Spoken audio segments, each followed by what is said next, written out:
All right, so today we're going to take a look at section 8.5, which is a topic called partial fractions. And this is another one of our integration techniques for this chapter. So I want to start off with this function. We have the integral of 1 over x squared minus 5x plus 6. And one way we could approach this is to go ahead and complete the square on this denominator. It'd be a little messy because we'd have a fraction because of the negative 5. So instead, let's go ahead and look at this a different way. Observe for a second that the original expression that I was given is the same as the expression on the right. Think about that. If you got a common denominator between the x minus 3 and the x minus 2, that would get me this expression if I simplified it in combined terms. You agree, though, that the expression on the right would be easier to integrate, because I could just separate them and we would have natural log. And that's kind of what this section is based on. So whenever we have a denominator that can be factored, and notice that x squared minus 5x plus 6 could have been factored into x minus 3 and x minus 2, we're going to use this technique called partial fractions. Sometimes this is called decomposing an expression. It may have been something you did in pre-calculus. It's been a long time, though, since you've seen it. So let's take a look at the technique we're going to work with. I want to remind you of a couple of things from algebra before we get too into the examples. Every polynomial that has real coefficients can be factored into either linear or what we call irreducible quadratic factors. So let me show you what I mean. So if I take this polynomial, I could group factor it, take an x to the fourth out of the first two terms, and that would leave me with x plus 1, and then take a negative 1 out of the second two terms to leave me with negative out front and then x plus 1. Remember, when you group factor, the two expressions in the parentheses have to be the same. And once they're the same, you can take out the x plus 1 and you're left with x to the fourth from the first expression and negative 1 from the second expression. And this expression can be broken down a little bit further. X to the fourth minus 1 is a difference of two squares. Of course, that breaks down into x squared plus 1, x squared minus 1. And then the x squared minus 1 can be broken down a little bit further because that's a difference of two squares. So take a look at what we've got from the original polynomial. We've broken this down into x squared plus 1, x plus 1, x minus 1, and then the x plus 1 again. So I just rewrote this so the x plus 1 are together, so I have x plus 1 squared. Let's talk about some of the vocabulary here. X minus 1, of course, is the linear factor because it's a linear expression. X plus 1 is also a linear factor, but we call it a repeated linear factor because it's raised to the second power. It would have a multiplicity of 2. And then we call x squared plus 1 an irreducible quadratic factor because it can't be broken down any further using real numbers.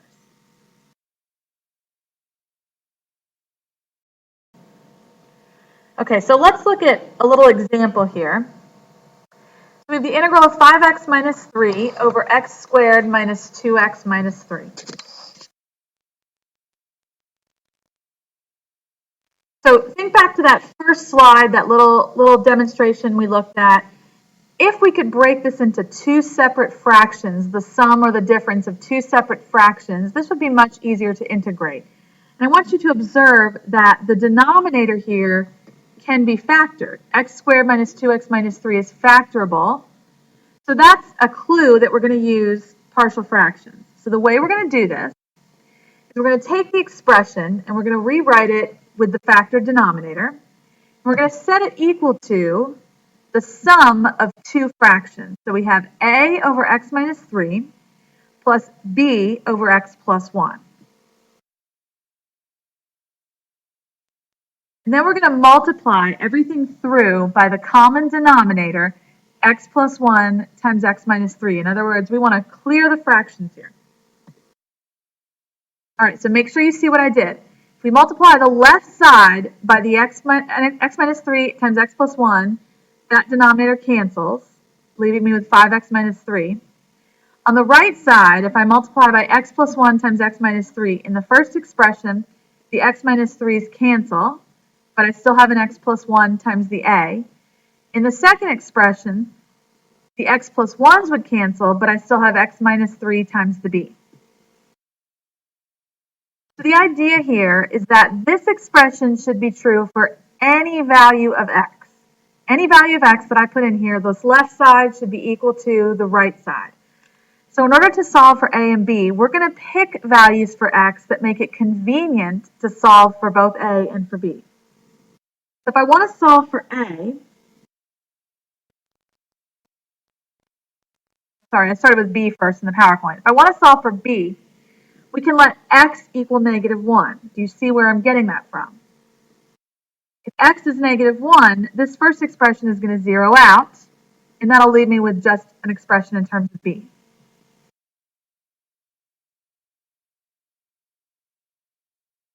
So simplifying that, I get a value for b of 2. Now we have to do it again, but solving for a. So think about what value for x we could choose so that we can solve for a. We let x equal 3. The second expression goes away. Notice I replaced the b with a 2. The second expression goes away. And we have an expression we can use to solve for a, so a is 3. Now I have the value for a, I have the value for b.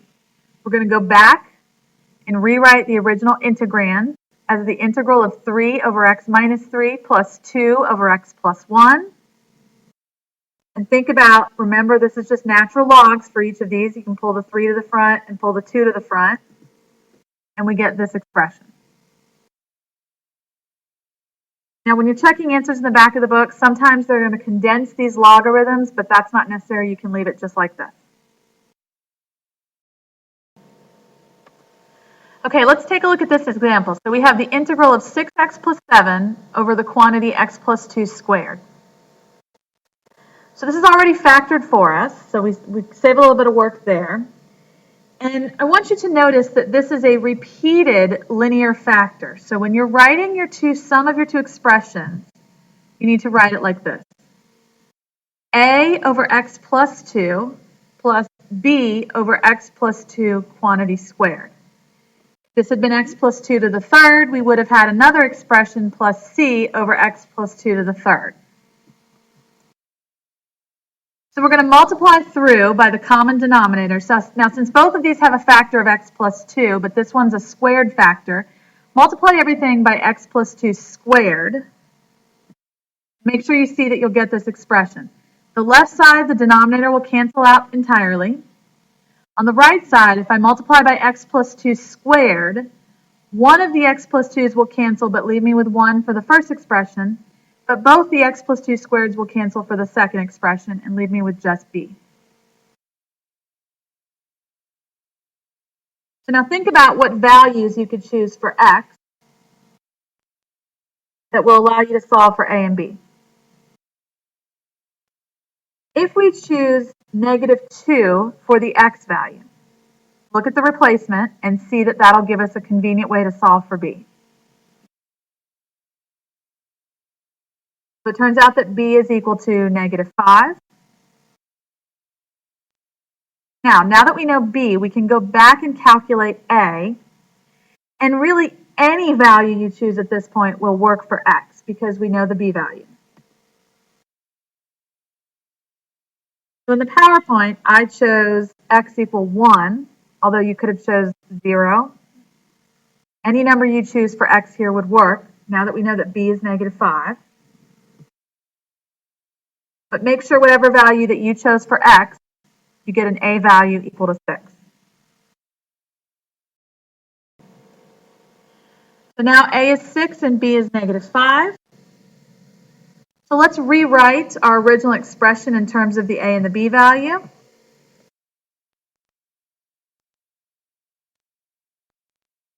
And I really want you to observe that this is easier to integrate than what we started with. Because we could separate these integrals First expression would be a natural log again. The second expression, if you want to, you can do a little u substitution and let u equal x plus 2. You'll have 5 over u squared, which is just a power rule. And make sure you see that that gives you this for your antiderivative.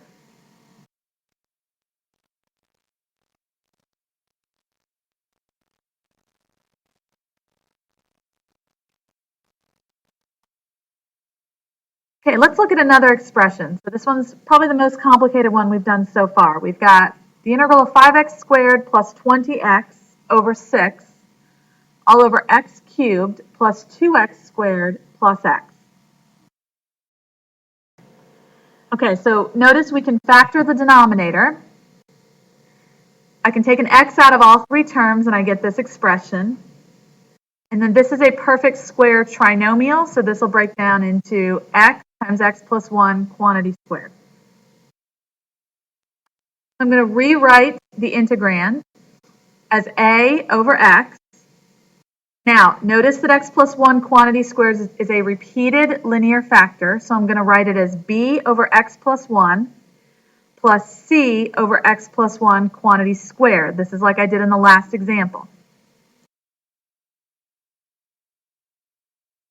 So what are we going to multiply the left and the right side of this equation by? The common denominator would be x times x plus 1 squared. So if I do that, of course, the denominator on the left side cancels as it should.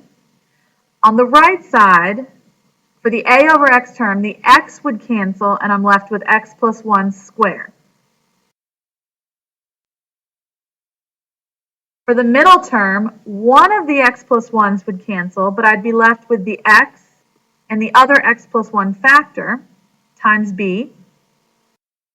And then for the third term, the x would cancel. The x plus 1 squared would cancel, but I'd be left with the x times the c.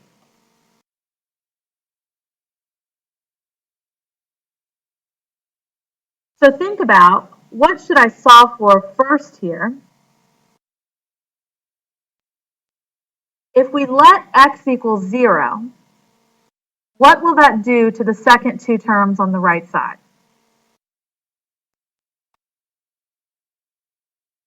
The b and the c both zero out, and I'm able to solve for a and get a equals 6.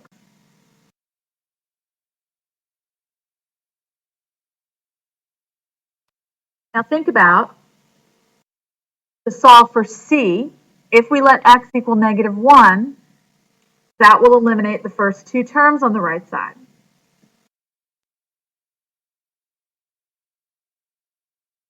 The a and the b both zero out, and we have a value for c equal to 9. So now we know the a value, we know the c value. To solve for b, well, I can't let x equal 0 or -1 because that would zero out that middle term. So choose any other value you want for x. I chose x equals 1 in the PowerPoint, plugging in the c value of 9 and the a value of 6. Now we have an expression we can use to solve for b.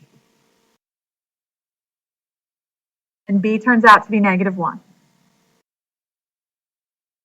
So now if we rewrite our integrand using the a, the b, and the c terms, we get this expression.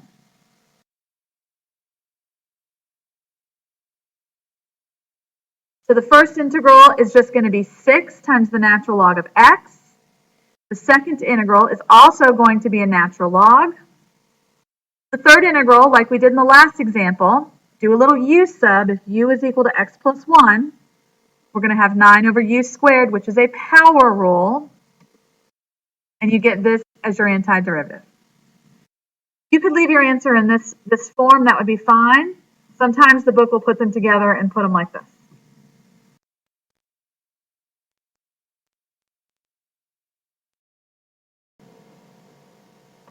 Okay, last example. So we have the integral of 2x cubed minus 4x squared minus x over 3 divided by x squared minus 2x minus 3. And I want you to notice that this fraction is top-heavy. The numerator has a higher degree than the denominator. So take a minute and think back to last year when we had a situation like that, what we had to do to handle it. And that's right, your favorite. We had to use long division. Here we go. We're going to use long division for this. So x squared times 2x gives you 2x cubed. Multiply the 2x times x squared, and by negative 2x, and by negative 3, you get this. If we subtract it and bring down the negative 3, we get this. Now my question to you, can we multiply x squared by anything to get 5x? And the answer is no. So this will become part of your remainder. So now we have 2x plus 5x minus 3 over the expression x squared minus 2x minus 3 that we were dividing by. Now, since we did this, if you'll notice, this was an example we did back in the very beginning. This was our first example. So when we integrate, we're going to factor the denominator again. Here's my new integrand.